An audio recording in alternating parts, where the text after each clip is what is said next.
Hi, I'm Chelsea, and today we're going to be talking about treating addiction disorders. This is going to be a counselor's perspective on addiction and treatment. I recently conducted an interview with Bonnie Sparks. Bonnie Sparks is a licensed chemical dependency counselor here in Victoria, Texas. She has been licensed for 6 years, and besides her extensive experience working with addicts, Bonnie found her passion for helping individuals with substance abuse disorders after being born and raised in a family with several addiction disorders and dysfunctions. After she fell into her family's footsteps at a very young age, Bonnie woke up on rock bottom one day and decided she wanted something different for her life and made the decision to get sober. It has been her passion ever since to help others fighting the battle to not only become sober, but remain sober and live a better life. So Bonnie claims that she uses a biopsychosocial approach, and that is necessary when dealing with individuals who have addiction disorders because there's several factors that combine to make somebody prone to addiction. The focus is on the individual, their upbringing, and the circumstances that led them to start abusing substances. And the addiction and co-occurring disorders are addressed, as well as family history of addiction and mental health disorders. Social and environmental factors are also addressed in her sessions. So treating substance abuse effectively does not have a one-size-fits-all approach to treatment. Assessments such as the ASSIST assessment are frequently administered to get an idea of the severity of an individual's addiction. How many previous attempts to get sober have there been? What worked to stay sober during that time, and what led them to relapse? Those are all factors that are looked at as well. What does sober life look like in 6 months, a year, 5 years? Then there's goal setting. Where is their goal to be totally abstinent from all substances, or just a reduction, maybe cutting out one drug, or reducing the amount of alcohol that they drink? What are their goals?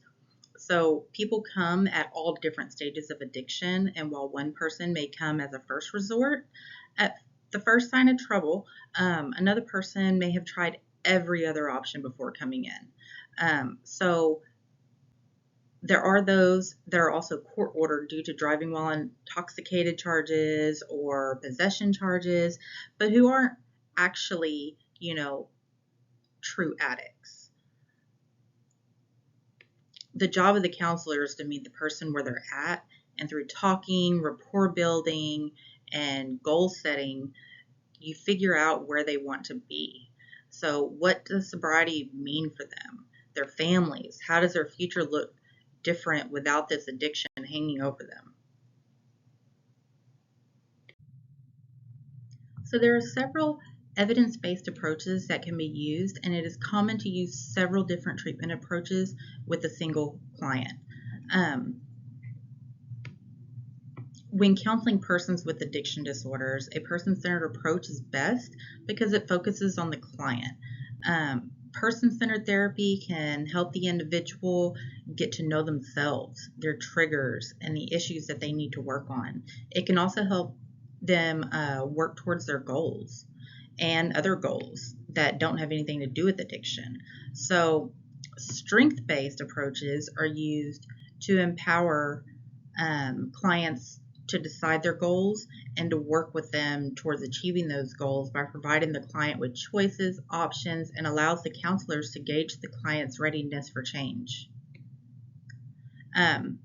Cognitive behavioral therapy is another approach that has been proven effective in treating substance abuse.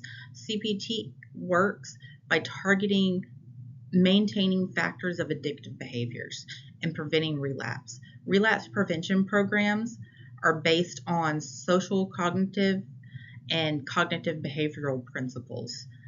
Relapse prevention focuses on addictive behaviors, healthy coping skills, negative moods, managing social pressures, and environmental manipulation, as well as cognitive strategies to enhance self-efficacy.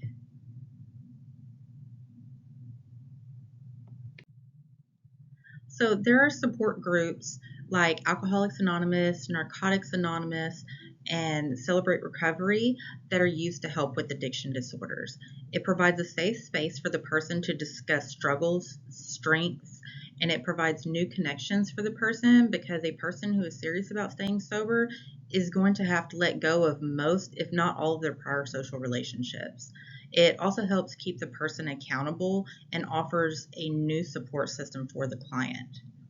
Um, Family therapy, at some point in the counseling process, family therapy is discussed, and the counselors should meet with members of the family to discuss past behaviors, concerns over relapse, concerns that the family has with the client remaining sober. The family members will also be given resources for support groups like Al Anon. Al Anon groups are for families or friends of people who have addiction disorders, and provide ways to handle relationships with persons who struggle with addiction. So during our interview, I asked Bonnie what some of the challenges, are being a substance abuse counselor.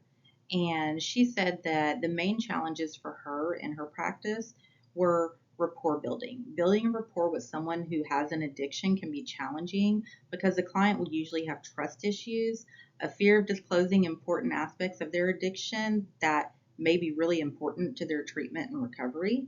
And most of them had developed a mentality that everyone is out to get them. Counselors who have had their own experience with addiction will be able to develop that needed rapport much easier than someone who has never struggled with addiction.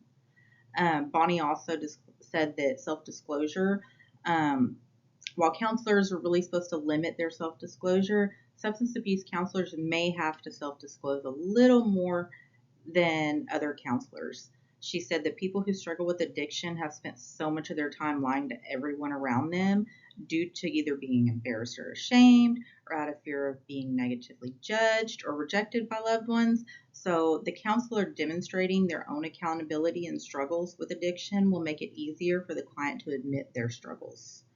Um, Also, she said client resistance. So, anyone who has ever known an addiction, either through their own personal experiences or because of a family or friend, knows that in order for treatment to be successful and to work, the person has to want sobriety. If they don't want sobriety, then the counselor is just spinning their wheels. So, spirituality is an important part of recovery for many people who struggle with addiction. If a client is religious or spiritual, then working that into their recovery plan is important. There are several people who are not religious or who have a negative view of religion because of bad experiences or rejections. And while having a spiritual foundation of some kind can provide guidance and new meaning to life after addiction, it's ultimately the client's choice whether to include or not include a higher power as part of their recovery journey. I want to send out a special thanks to Bonnie Sparks for taking the time to sit and talk with me for a little while. And I want to thank y'all for y'all's time. Thank you.